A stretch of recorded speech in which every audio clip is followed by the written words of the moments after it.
Hi, this is Jason with the Outcast Haven. Today I have Chris Clay with me to talk about his 7-0 Swiss Killing Bravo from the Calling in Las Vegas.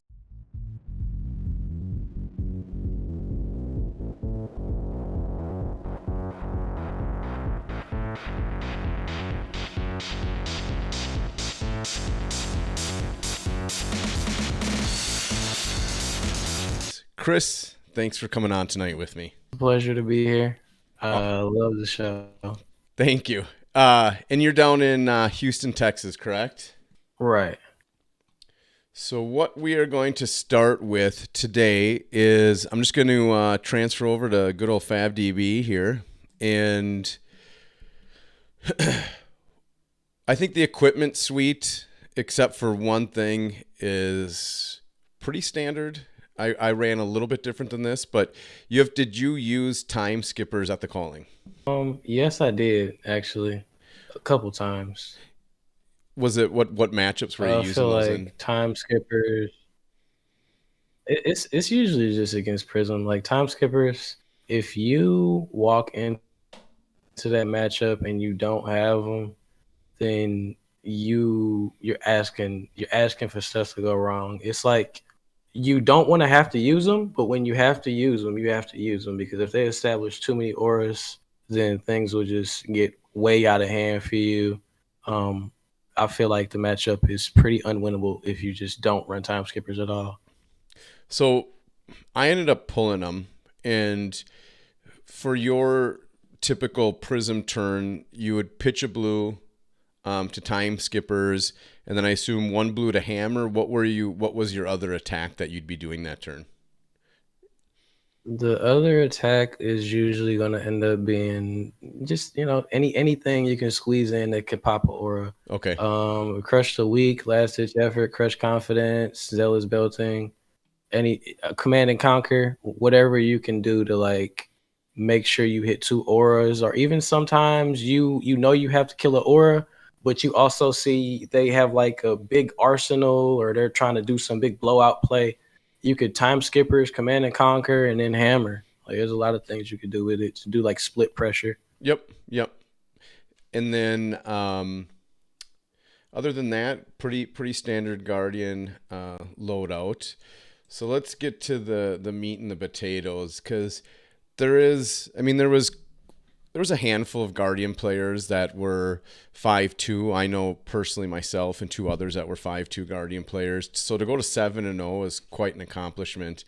And a couple differences I see right in the list is the three we knew, none of us ran Command and Conquer.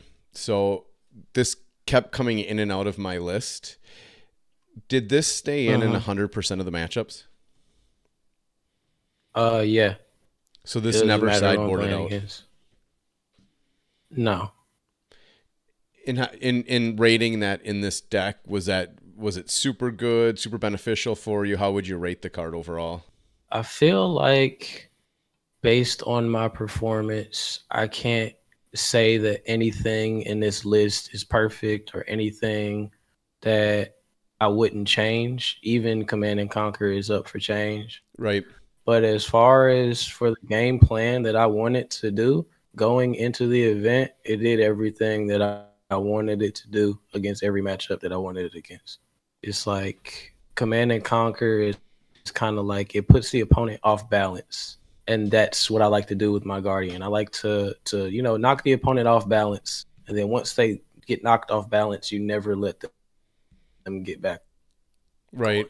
It's one of those cards that uh, I absolutely hate unless I'm playing it. Then I love that card. I think that's how most people feel about that card. Yeah. Crippling Crush, pretty standard. Fate Foreseen, I think, is a standard. 3 red, 3 blue Pummel, I think, has been pretty standard in Guardians. Yeah. Sigils, Sinks. Red Staunches is the next one I'm going to hit, because that was something I had and pulled, and I know a lot of people go back and forth on this one. How'd you feel on Red Staunches? How many matchups did you keep that in for? Realistically, this was probably one of the worst cards. Okay. I expected in my deck, red staunch is usually how I beat Dorinthia, which isn't really that hard of a matchup, to be honest. And that's kind of why I felt bad about maining it. And the mirror, because in the mirror, Yep.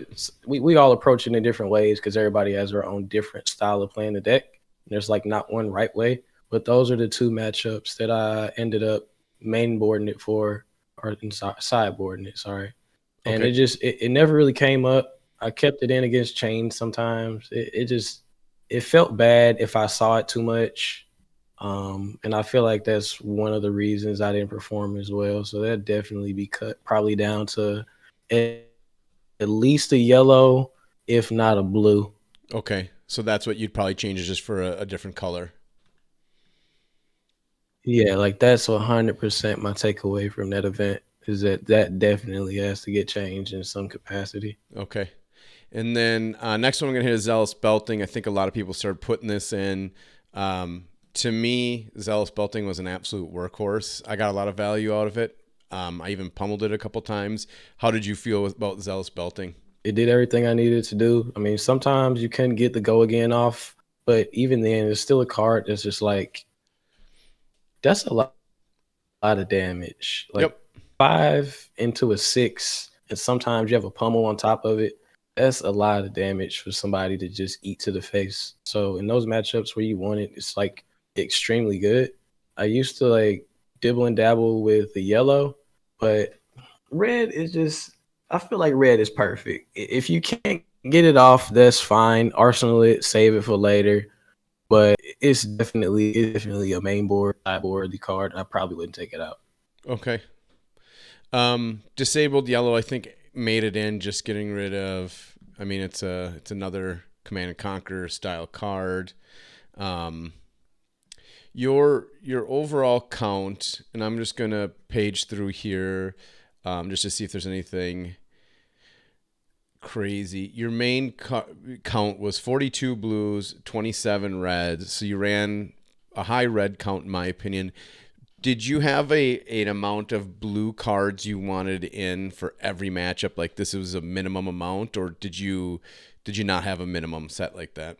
The minimum I want to keep in is probably around. Sometimes I'll cut out probably what 4 at the most. That's the most I'll cut out. So that'll leave me with 38. Yep, 38 38 is the blues. most. The least I'll run. The least I'll run. Yeah. And did you run 42? Aside from that, the ones that would usually get cut. What did you say? So would you run the full 42 quite often? It depends because the way I built the deck and the way I like to play the deck is you either run it one or two ways.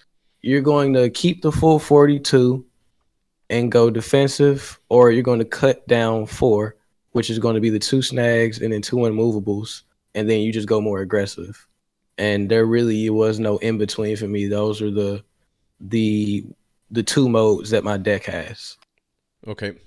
That's perfect. So let's go through on your 7-0 day. I just kind of want to go through your matchups and how you approach those matchups, because we had spoken at the calling, and I was just trying to block out Chain, and I believe you said you tried to race him, correct?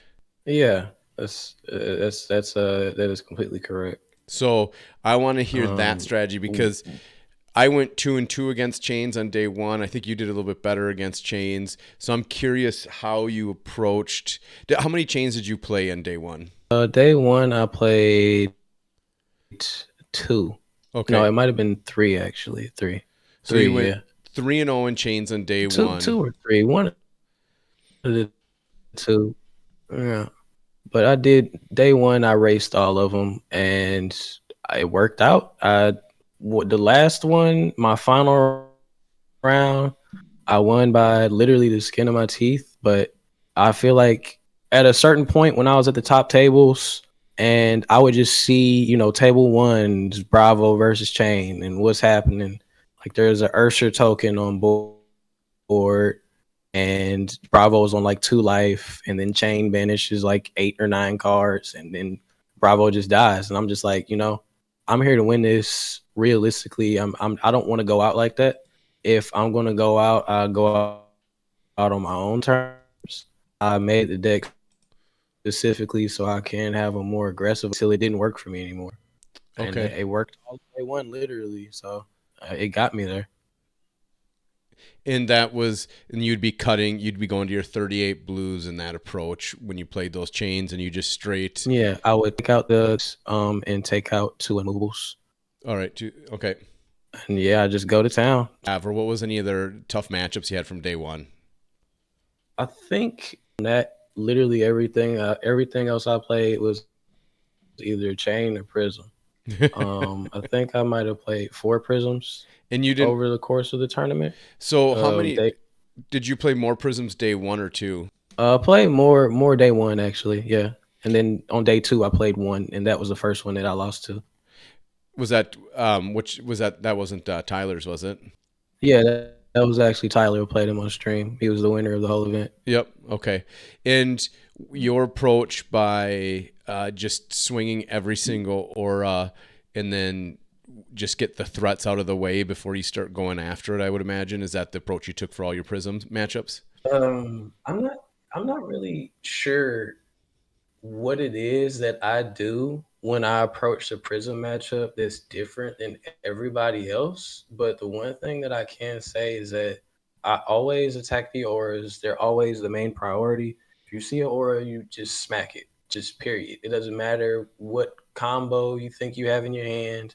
If you have a dominated crippling crush, unless it's for game, just don't do it. Just kill the aura. Take it slow.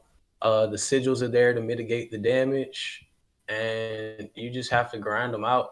I feel like one key thing to remember in that matchup, which is why I have so much success with it, is that you always have to watch the what is it called? Merciful Retributions. That's Yes. probably the most dangerous aura.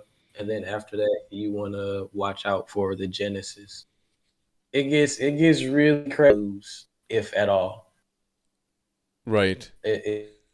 It's a very cool matchup, but it's not as bad for Bravo as people make it seem to be.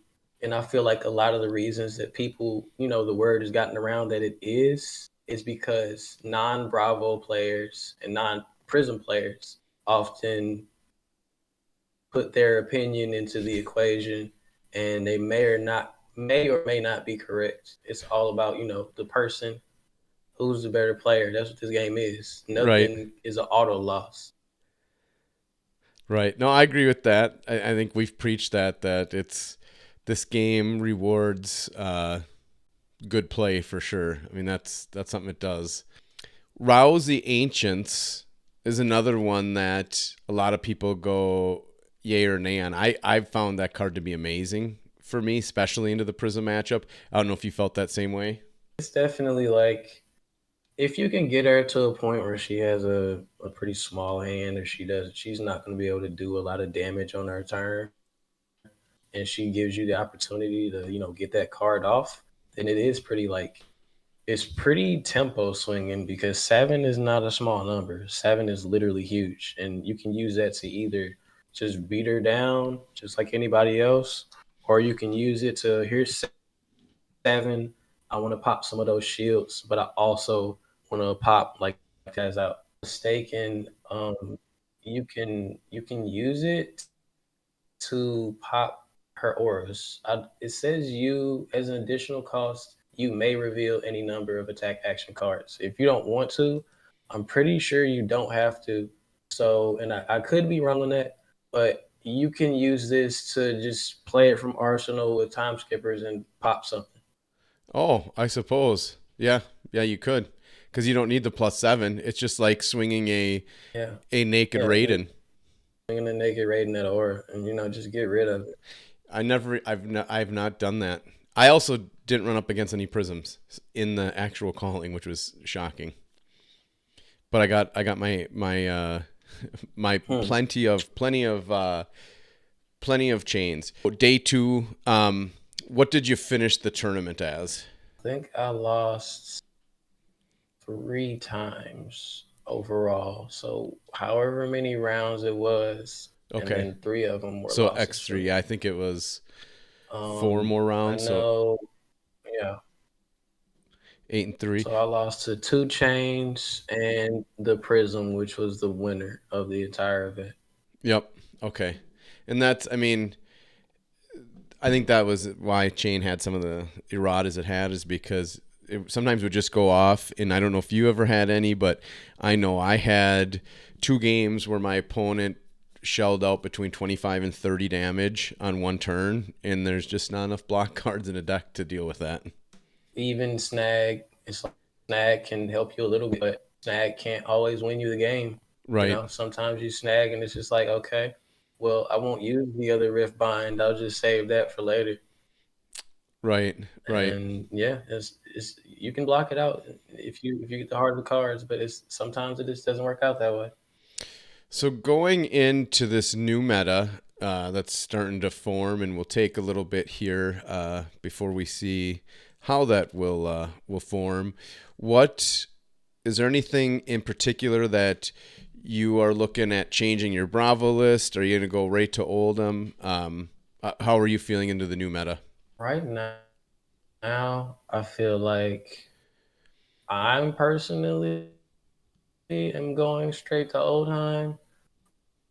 Oldham, I already say that Bravo can do that Oldham can't do, if not do better to some degree. Okay. And I feel like in the upcoming meta, just blocking out with full hand against aggressive decks is not going to cut it, especially when you have a character like Oldham who can not only defend himself but um, interrupt the opponent. He has access to cards like Blizzard and a defense reaction that will make your opponent drop a card if they don't pay two and things like that. And I feel like that's the future of defensive decks. And I feel like Bravo moving forward, if you're going to play Bravo, you don't play Bravo because you want to be a more defensive control deck, because now there are decks that just do that 10 times better than you ever could. If you want to play Bravo now, what you want to do is just go, I'm going to dominate this attack and make it as big as humanly possible and force this crush through, which you can see from like cards like Terra Sunder and Embolden, just things like that. I feel like that's the route that you would want to go if you still do want to play Bravo. Who's not, you know, not to say that he's unplayable or anything, but right now, if you want to justify playing him, you would have to completely switch up the way you play the deck. So Blizzard, yeah, I was just building my Oldham deck today, and that was obviously a card that I included. And I just wanted to get your opinion on some new cards, some old cards. How many, and you don't have to, if you don't want to give all your deck tech of your new deck that you're creating away, that's fine. But are you running many old Guardian cards in your Oldham build? Personally, now that I'm looking at it, I can tell you cards that I run in it that are old, and it's like three, Okay. three, Okay. three old Guardian cards, and it's only Cranial Crush, to be honest. Okay. See, and I put But you know, cranial I in don't have spinals. like the golden magical list. Yeah, the thing about it is that when you put stuff like Spinal in, the way I saw it is that okay, nobody's going to let this hit unless they want it to hit. And if they wanted it to hit, it's because it either didn't matter. Well, it's because it didn't matter. It's because it doesn't affect their turn. You can't effectively give any of these old Guardian cards dominate. The only time they hit is when your opponent wants it to. So at that point, you might as well play the newer cards that'll give detrimental effects regardless. Right. So I put Spinal in just as a try to regain tempo type card in certain matchups, but I agree with you because you won't be giving it dominate too much. I did put Cranial Crush in just because Right. I So think it's a good card. like, okay, Bravo will dominate a Spinal on a ninja, right? Yep. The ninja won't be able to go again, and he wasn't able to full block the attack. So it's like a lose lose situation for him. Yep. Now it's just like you're better off just I don't know, play a snow under, play an endless winter, do something like that. Because the old guardian attacks, they only hit if your opponent wants them to. And at that point, you're just wasting your time and going in the time while two sit here and block each other out. Yeah, that's an issue that might come up. Um, I mean, Endless Winter I think is an amazing card. Uh, I do say that it's a hard balance because of building these. I don't know if you ran on the same issue, but I went pretty ice heavy on mine, but I still ran some earth cards, and I don't know how clunky that's going to feel when it comes to start playing it. And even with some of the current Oldham Elemental Guardian cards, it feels like they almost clunky it down if you're trying to get some of the fused effects off. And I don't know if you've done much play testing yet or felt the pain of trying to get the deck to run right yet. Well, I have been playing it for a while, and I feel like I've finally hit my personal golden number. Like I said, I'm not, the master deck builder or anything, but what I landed on for people that want to play a more hybrid version of Earth cards and 21 So it's ice. 21. How many earth cards did you say? Because what that'll allow you to do is reliably nine. So that'll give you a total of 30 if you include the 21 ice. And it'll be 31 if you include the pulse of Eisenloft, which I'm not counting. Okay. Yep. I have that one in there. I'm gonna be curious So yeah, because I think I'm you'll at have similar numbers. yeah, it's a good ratio. I feel like that's where most people will probably land somewhere around like 21 to I don't know 18 ice. But Okay. right now it's working for me. And what I want to do with the deck right now, I think it's amazing. He's I feel like he's the best character to come out of this set easily. And I might be a little biased, but Hey, it's all right. Once a guardian player, always a guardian player. You like to play them and like the play style, especially with it being control-y and now these being even a little bit more control-y than even Bravo is. I mean, I agree with that as well. He does seem like he controls even more. So I yeah, was just because curious. So as Bravo can't. you're talking, I'm like, I want to see what my ratios are. So I have 8 earth. I'm at 17 ice, so I think I need to up my ice count. I would definitely well, you be on 18 technically because of Pulsar Eisenloft. Oh, I missed one. I am The on 18. only issue that you would probably have, only issue you probably have is that you can't. I don't think you'd be able to always use your hammer Right. to its full capacity when you need to. And I think that's really important, especially if you do the tear asunder into the hammer. Also, I'm curious, are you Yeah, running are you running Anthos in your Oldham deck? with ice, not currently because the sheer amount, like I think every single ice card is less than three. And I wanted to be able to use Anathos for like a mirror match. So you'd be able to like swing it for six. But getting it to be six reliably in this variation of the deck that I have built currently, I haven't cracked the code. So there might be some way somehow to fit both in. And I think that'll probably be more optimal. And that'll probably be something that the community itself will have to, the Guardian community itself will have to work on. Right. Because being able to have access to both of those things would literally like turn this into the ultimate deck.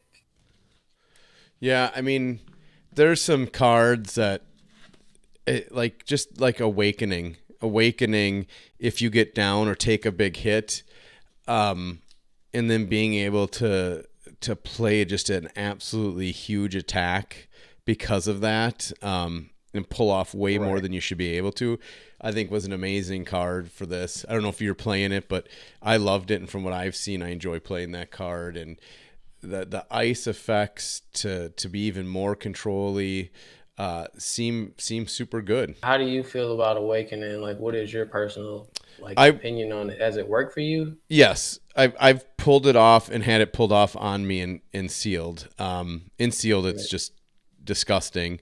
But yeah, in testing, I've had it pulled off where they take damage and then basically you have two cards and you can swing a big 6, 7, 8 pretty easily and follow up with Earthlore Surge to begin with or Pummel on the back end. Yeah. So I don't run it as a 3 of, but I run it as a 2 of, and just depending on the matchup, it may come in or out. If it's an aggro deck that can jump on top of me, I think it's a good card in the arsenal to pop out for big attack, or have Yeah. have your big attack arsenal. But I don't It have makes sense nearly because an if it's fused, like literally just being 2 health below the opponent, and you're just like, well, you're gonna get punished. I'll get to play Endless Winter for free next turn.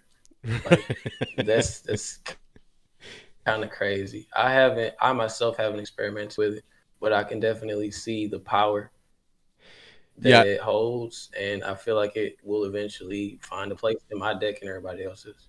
I like it so far, but I mean, it's hard to say until you get 30, 40 games with the hero to start saying this is great, this is bad, in what you like.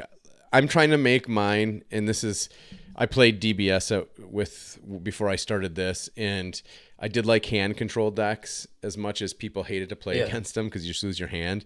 So I made my Oldham trying to just strip cards out of my opponent's hand to do that same Yeah, you effect. know what's crazy? That's actually the reason that I started watching your channel is I used to look for DBS content to, digest and, just stuff to watch on the weekends. And that's how I got here. And now I'm playing Flesh and Blood. And I was literally just a hand control junkie. And I Yeah, saw Crippling Crush and I was like, yo, I have to play this. yeah. It's. I think this is the first set that allows hand control to be even more than what it's ever been. I mean, it can get very hand controlly in this, especially with the ice effects. Yeah. I even threw in Blue Winter's Bites. I figured as blue, they turn on your hammer, and before a big attack, you just throw it out there. And I put it in blue just because it strips a card out of their hand. It just makes it awkward. And Yeah. anytime you can make it awkward, it's Winter's good. Bite out of the arsenal is nasty. Yeah, Yeah. yeah. It's just, yo, I drop a like it. card. I don't care how much you have floating. Yep.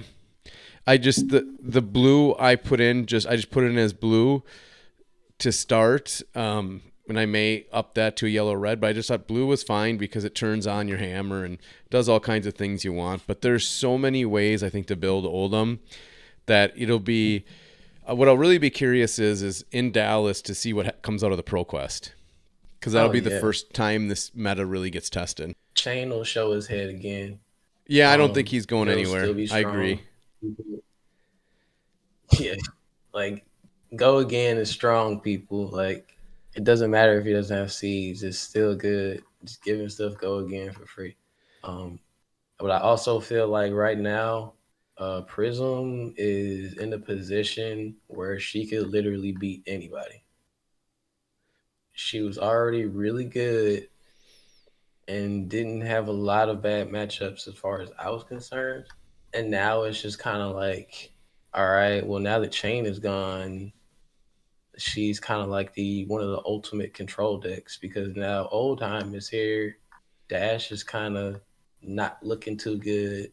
So Prism just kind of, comes in and scoops everybody up with her aura build. Right. Yeah. So I that'll be something to look out for. I think the one thing saving grace with Prism is she's not easy to pilot, so you have to be a pretty good player to pilot her properly, inconsistently. So it's not like anybody can just jump on her and get lucky and win some games. I don't think you can get lucky with Prism. You have to pilot her Yeah, very well. that's the good thing about control decks, especially in this game, is that if you have the wrong person playing it, they're not doing a lot of controlling because they, don't really understand the nuances of the game yet. Right. That's awesome. Well, Chris, I appreciate you going over your deck from the calling. Are you attending any other callings here in the future? I should be in Dallas more than likely, and I'm definitely going to be at Orlando. Okay. So it's going Awesome. to be Well, a wild ride. I hope I can. I wish you Hope I good can play luck in this there. Dallas. Is that 2 weeks out from here? 2, 3 weeks out? It's about three, Yep. Yeah. almost three. Yeah, I wish I could come down that one, but I wish you luck down there. That should be a lot of fun. You're gonna see, something completely different again. Hundreds of people playing a sealed event, and then the Pro Quest that Sunday morning will be CC, and we'll see what kind of changes, if any, do we see in the meta. If Chain people are working on him to keep him up there. If one of the new decks will sneak in, because that's always hard in this short of time, or if Prism will reign supreme once again. Well, yeah, man, I definitely appreciate you having me on. It means a lot. I love to Yep. get on here and share my opinions and experiences with other people that enjoy the same things as me. Yeah, absolutely. And you've been playing amazing from the sounds of down there, winning a lot, and hope to see you to keep that tradition of winning going at the next calling. Yeah, man, thanks. Thanks for coming on, Chris. And thanks everybody for watching. Yeah, you have a Go nice ahead day. and like, subscribe, do all the stuff Dane says at the end of the videos that I'm not very good at. Thanks for watching.